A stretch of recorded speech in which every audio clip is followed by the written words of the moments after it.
All right, so let's start with the big story that we are tracking on WION this hour. So it's finally official. Gotabaya Rajapaksa's resignation letter has been accepted by the Speaker. The Assembly Speaker has just in his press conference stated that this is a genuine letter and its credentials have been verified. Now remember, this of course was the email resignation letter that Gotabaya Rajapaksa had sent from Singapore. Gotabaya Rajapaksa, the former strongman president of Sri Lanka, who at one point of time thought he was virtually invincible in Sri Lankan politics, was made to flee by the people who had been voting for him election after election for his ethno-nationalistic agenda. He was expected to resign on the 13th of July, but then he, of course, delayed his resignation by a day, and he had first wanted to assure a safe exit for himself from the crisis-hit nation. Now, Gotabaya Rajapaksa had in fact fled the country after protesters stormed his palace on the 9th of July, seeking his resignation with chants of "Gota, go home." Now remember, the protests have been going on for several weeks and months against the island nation's ongoing economic woes. The citizens claimed that the Rajapaksas, once the most powerful family of Sri Lanka, are the ones who are squarely responsible for the plight that the people find themselves in, where they cannot even access basic essential items like food, medicines and fuel. Meanwhile, the opposition is all set to propose a name for the Prime Minister's post during an all-party meeting today. The decision, of course, comes after the incumbent Prime Minister and also the acting President, Ranil Wickremesinghe, has requested an appointment of a new Prime Minister. However, the Parliament will convene on Saturday. And the Lankans are calling Gotabaya's resignation as a moment of victory for them, as his ouster has taken almost about 100 days of relentless protests. The streets of Colombo were lit up with colours through the night after Gotabaya Rajapaksa had, of course, sent in his resignation letter.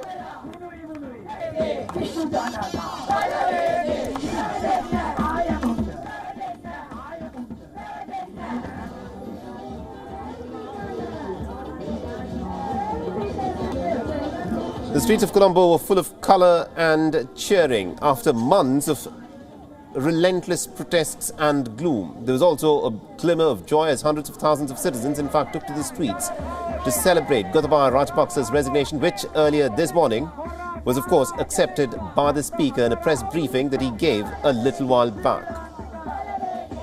People passed around sweets, embraced each other and also waved the national flag to express their triumph.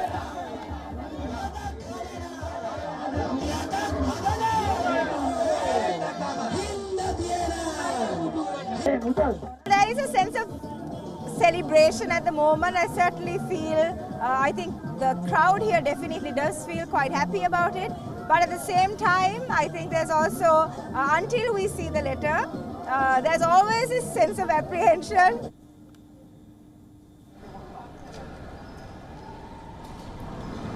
But the agitators have also vacated the presidential palace that, remember, had been occupied by them for the last 5 odd days. The festive fervour in the cash-strapped nation comes after a long political and economic struggle.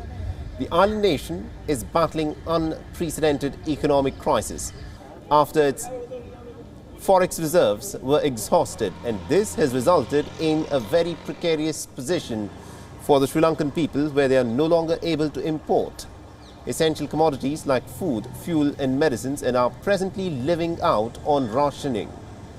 Now, Sri Lanka is eyeing for a bailout from the International Monetary Fund to try and battle its economic woes.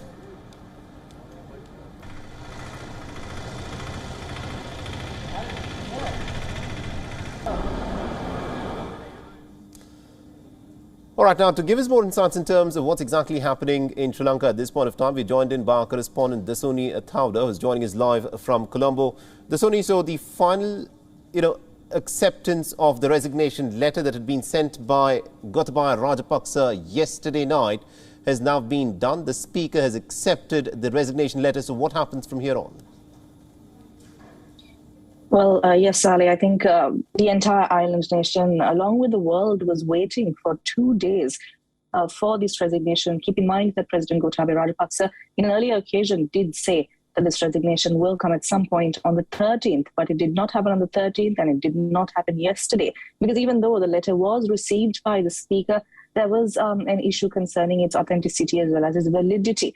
Nevertheless, as of 9:30 a.m. here Sri Lankan time, the Speaker of Sri Lanka officially said that the letter that was sent to him last night is valid because the resignation of President Gotabaya Rajapaksa had come into effect on the 14th of July, which is yesterday. Now, yes, for months on end, Sri Lanka has been chanting the famous phrase, Gota go home, or go home Gota, and it seems that he has finally gone home, and now it will be up to the political leaders of Sri Lanka to steer Sri Lanka first out of this political crisis, following which the economic crisis is also set to get better.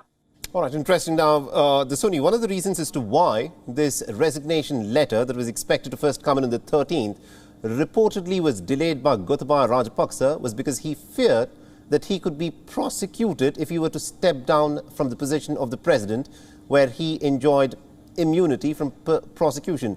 So at this point of time, will any charges be brought in against Gotabaya Rajapaksa or any members of the Rajapaksa clan? To be honest, Saleh, Sri Lanka's president enjoys a wide range of immunity that is given to him legally via our constitution as well. So it will be very interesting to see as to how Sri Lanka's legal authorities as well as the international community will sort of respond now, knowing that President Gotabaya Rajapaksa no longer enjoys that exclusive immunity of being a president, which is also why many of Sri Lanka's opposition parties for years on end have been voicing their opposition for this clause of executive presidency, and has been pushing for the executive presidency to be removed. So it will be interesting to see how the next president of Sri Lanka will work on executive presidency. All right, interesting. And also, right now, Gotabaya Rajapaksa is in Singapore. Singapore has very expressly said that it has not given him an asylum. It is said that Gotabaya Rajapaksa is in Singapore on a short-term visa. So how long will Gotabaya Rajapaksa stay on in Singapore, and what is his next destination? Any information on that? Well, certain reports highlight and indicate that President Gotabaya Rajapaksa might be traveling to the United Arab Emirates. These are all unconfirmed as of now, but there are strong suggestions that he might be moving towards the UAE as his final destination. Now, Dasuni, the Parliament is expected to convene tomorrow. The acting President, Ranil Wickremesinghe, will, of course, try and patch up a government. At this point of time, there's also talk that a new Prime Minister could, of course, be put in place who would try and sort things out, both financially and politically in Sri Lanka. Are there any names that are doing the rounds as to who could be the next Prime Minister?